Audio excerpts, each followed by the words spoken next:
एक शख्स ने सिर्फ यूरोप में नफरत नहीं फैलाई, उसके फैसलों ने पूरी दुनिया का नक्शा बदल दिया। एडोल्फ हिटलर ने सिर्फ एक जंग नहीं छेड़ी, बल्कि इसराइल के वजूद का रास्ता भी तय कर दिया। आज की इस वीडियो में हम उस दौर की बात करेंगे जब हिटलर ने जर्मनी में कदम रखा और यूरोप के यहूदियों पर जुल्म का सिलसिला शुरू हुआ। यही वो दौर था जिसने इसराइल के लिए रास्ता खोला और फिलिस्तीन के लिए एक दर्दनाक कहानी लिखी। तो चलिए सफर शुरू करते हैं। 1933 में एडोल्फ हिटलर जर्मनी का चांसलर बना। इसके बाद उसने अपनी नाजी पार्टी के जरिए जर्मन लोगों को यह यकीन दिलाया कि उनके तमाम मसाइल की जड़ यहूदी हैं। हिटलर ने मीडिया और तकरीरों के जरिए नफरत का जहर फैलाना शुरू कर दिया।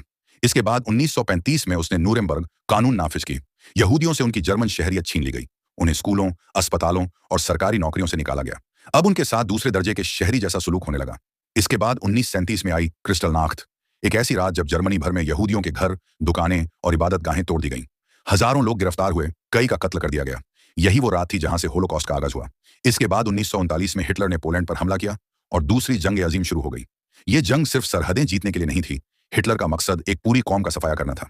इसके बाद 1941 से 1945 के दरमियान हिटलर ने अपनी फाइनल सॉल्यूशन की मंसूबाबंदी पर अमल शुरू किया। यहूदियों को रेलों में भरकर कैंप्स में भेजा गया, जहां उनका अंजाम सिर्फ मौत थी। ऑशविट्ज, डाखाउ और ट्रेबलिंका जैसे कैंप्स में 60 लाख से ज्यादा यहूदियों का कत्ल किया गया। यह इंसानी तारीख का सबसे खौफनाक जनसंहार था, जिसे हम होलोकॉस्ट के नाम से जानते हैं।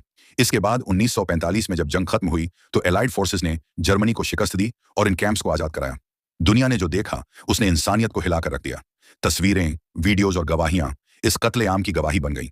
इसके बाद यूरोप और अमेरिका में यह ख्याल तेज हो गया कि यहूदियों के पास अपना एक मुल्क होना चाहिए जहां वो महफूज रह सकें।